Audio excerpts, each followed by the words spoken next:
Hi, welcome back.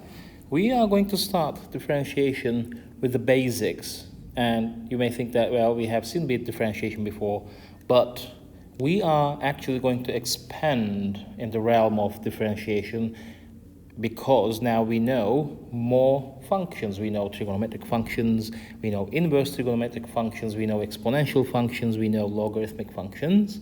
So now we have to learn how to take the derivative of these functions. Let's start. Basically, what we knew so far was taking the derivative of functions like x cubed minus 1 over x squared plus 7x, or it could be slightly more complicated. And the first thing we had to do was to write it down again, like, well, x cubed is x cubed, that's good. But 1 over x squared, we have to rewrite it as x to the negative 2. And 7x is also good. And then we're going to differentiate it.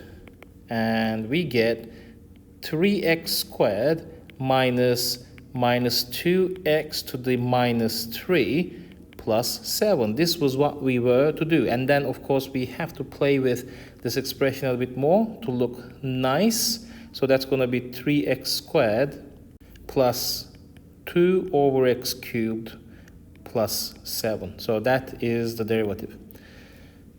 So here the basic rule, if you remember, is that if we have a times x to the power of n, like function y, then we write dy over dx, the derivative, to be a times n times x to the power of n minus 1. So basically, we take away 1 from the power, and we write this old power, because this is the new one now, we write this old power as the multiplier, as the coefficient, together with a. So that's what happened to x cubed. We write 3 here, and then we took away 1 from the power. So that is how it works. So this is what we know so far. Now let's see the basic derivatives for other functions. So these are the 6 trigonometric functions that we know, and their derivatives are as follows. For sine x, the derivative is cosine x.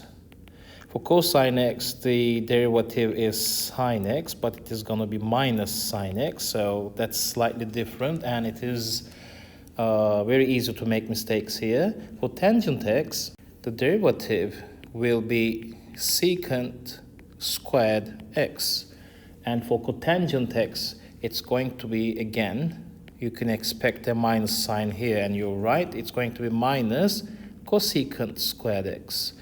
And for secant x, it's going to be, let's say dy over dx, it's going to be secant x times tangent x. And for cosecant x, it's going to be, again, you can expect a minus here. It's going to be cosecant x times cotangent x. So these are the derivatives for the basic trig functions. Now, the question is, should you know all of these or memorize? Well, the thing is, these will be given to you in the formula sheet, but you have to know these two.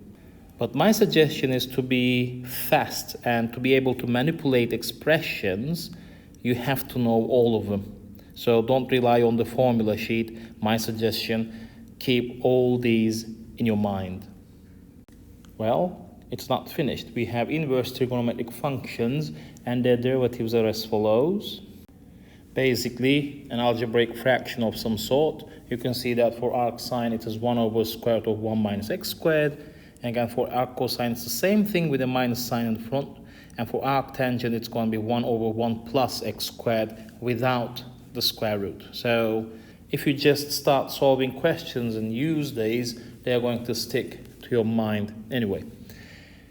Last but not least, we have exponential and logarithmic functions, and if y equals e to the power of x, then its derivative will be e to the power of x. And if y equals ln x, then its derivative will be 1 over x. I think after seeing the derivatives of trigs and inverse trig functions, exponentials and logarithms, their derivatives are slightly of a relief. I mean, y equals e of x, the derivative is e of x as well. And for natural logarithms is just 1 over x, right? So don't worry, they're going to stick to your mind as you solve questions. But at this moment, can you please pause the video and write these down and create your cheat sheet so that you can just check these derivatives out when you need them.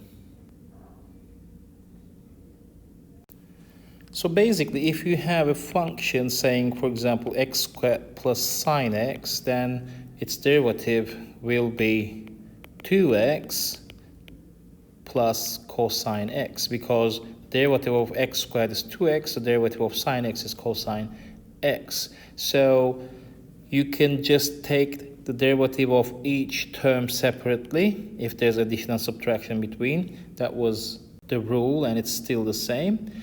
And basically that's pretty much it. These are the basics that you need to know to start. In the following videos, you're going to learn about chain rule, product rule, and quotient rule, and things will get a little bit more exciting. But that's it for now, and thanks for watching.